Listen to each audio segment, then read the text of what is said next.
Hi there. Another day in the life of a small business employment attorney. I'm Scott Shibayama. I'm the founder of Vision Law Corporation. So today I got a brand new client.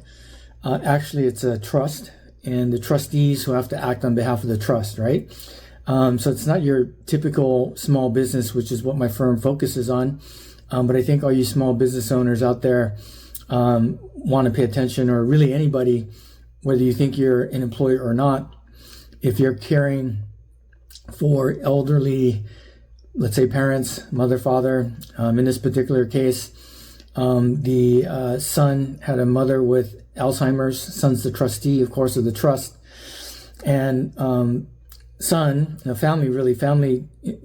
entire family hired a caregiver to provide care and companionship to the mother with Alzheimer's, right? Very common.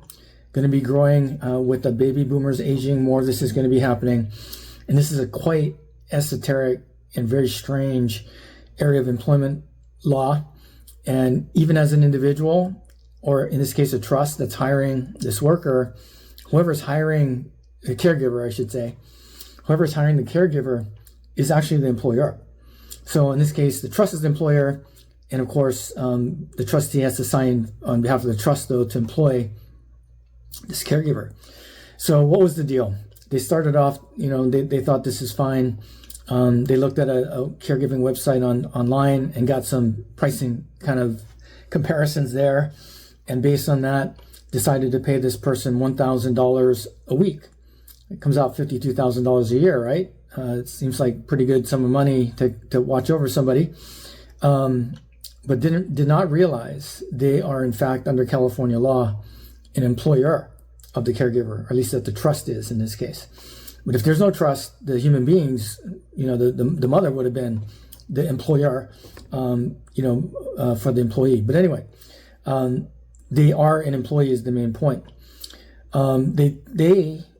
This client treated the caregiver as an independent contractor, thinking it was okay to do that as well, and did not treat them as an employee. So of course, there's no time records, there's no pay stubs, there's no withholding of state or federal income taxes, right? Because it's independent contractor, so they thought. So then the mom passes away, and this person's been in the position for about, a year and a half, approximately. Just over a year and a half. And basically, they increased the wage at one point from $1,000 a week to $1,100 a week. And then the mother passed away. And so there was no need for the caregiver anymore. And so they parted ways with the caregiver. Next thing they know, they're getting a letter from a plaintiff side law firm that focuses on this area of the law. Is a really small or tight niche, if you will, representing caregivers, right? And so if you go to their website, I'm not going to name names, but they call it with the caregivers firm, law firm, or whatever, and it's all about caregiver wage and hour law. Okay, and so these folks get a demand letter asking for records, asking for the trust to open up an estate in court, and all kinds of legalese language that scared the what out of this potential trustee, who ends up calling me. And so we talk, and I let him know that, look, hey, and I'll let all of you know, I'm not a trust attorney, I'm not a probate lawyer, I am an employment and labor lawyer, right? And so I told them that. I told them, I don't know about this thing about opening up a proceeding in court. I don't know if that's valid. I don't know that you need to do that. What I can do for you and what I can tell you is wage and hour law, and unfortunately, being real, it's a bad situation. You're in a world of hurt. And they already knew that. Coming in, they told me that, they thought it could be hundreds of thousands of dollars based on their own research. And so we crunched some numbers on the call, opened up a quick spreadsheet and started, parsing it out. So end of story, let me talk about the law and why this is so dangerous, right? And for all of you out there, whether you're small business owners with aging parents, or you just have aging parents and you've got caregivers. Worst case scenario is a live-in caregiver. Okay, so what is the law? Law is that we have an employee, number one, caregiver. caregivers live in. We have to pay the live-in caregiver for all hours worked, right? And that's a term of art under California law. If the caregiver is under our control, right, then it's considered hours worked. So they could be sleeping, with caring for this, the mother with Alzheimer's, but still be under our control because they cannot leave the premises. They're the only ones there. And they have to basically be there with the mother without Alzheimer's. So they can't leave. So believe it or not, 24 hours in a day for a live-in person, if they're the only person there caring for the person, the aged person who need, then all of those hours work, 24 hours of it, can all be considered hours work. And for all of you who know anything about California overtime law, your eyes are starting to get really big because, generally anything over 8 hours a day, up to 12 hours in the workday, a 24-hour period, is overtime. Anything over 12 hours in a 24-hour period workday is double time. So you start thinking about the amount of overtime that might be needed to be paid.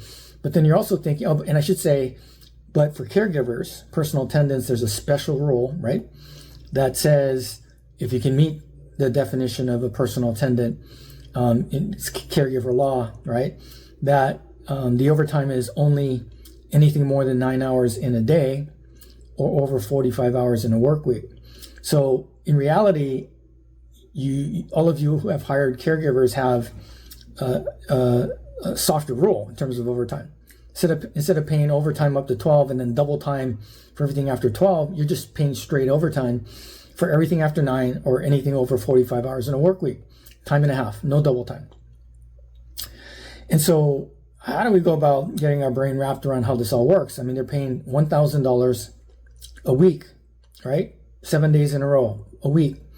This person, think of it this way, worked pretty much, lived in and was caring for the mother, let's say 6 days straight, okay? So, a Monday evening all the way through Friday evening. I mean, 6 full days in a row. I think that's 6 days or 5 days in a row. They're actually working more, but you can use that as an example. You've got 5 by 24 hours, right?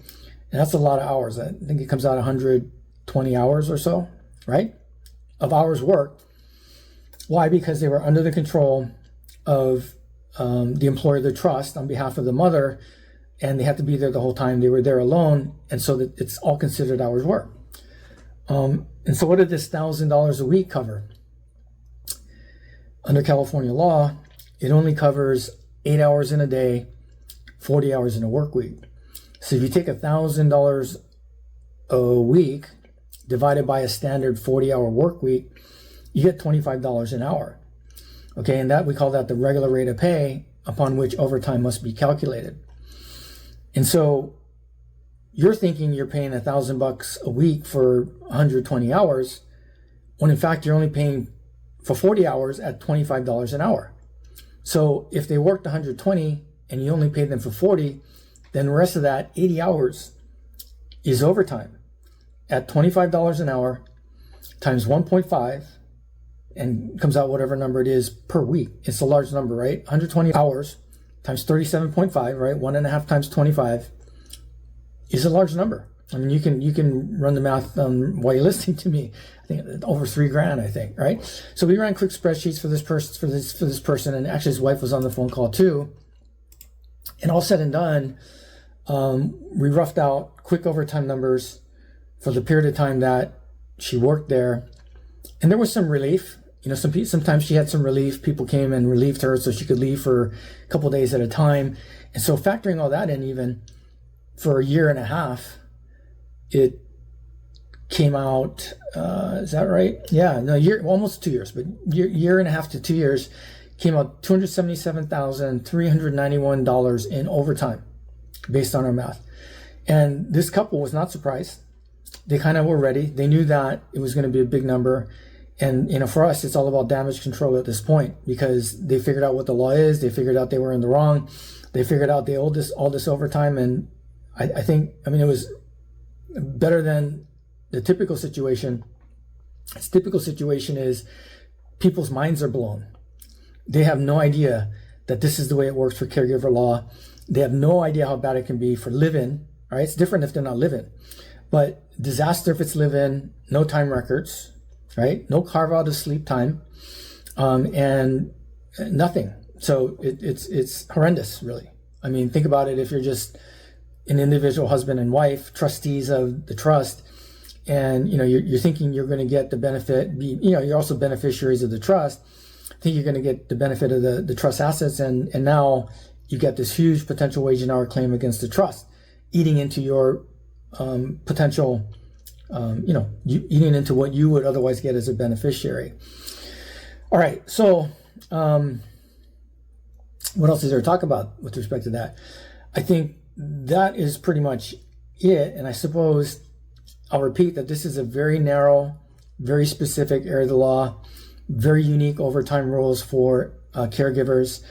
And I would just say, if any of you are in this situation right now, dealing with this situation, and you haven't treated your caregiver as an employee, you're not keeping daily time records, you're not cutting a payroll check, essentially making like you're actually in a business or an employer, withholding state and federal taxes, remitting your portion of employer taxes plus the withholdings over to the EDD, who then remits it to the IRS, right?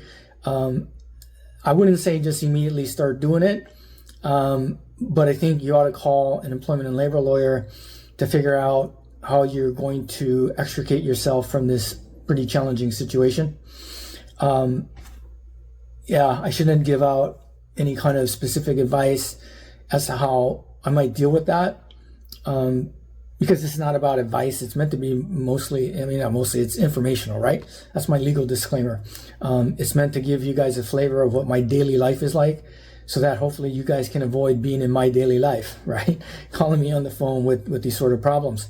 So, and if you're a small business owner, you're likely pretty successful, and you may be caring for aging parents and trying to figure out what you're going to do. Are you going to put them in assisted living?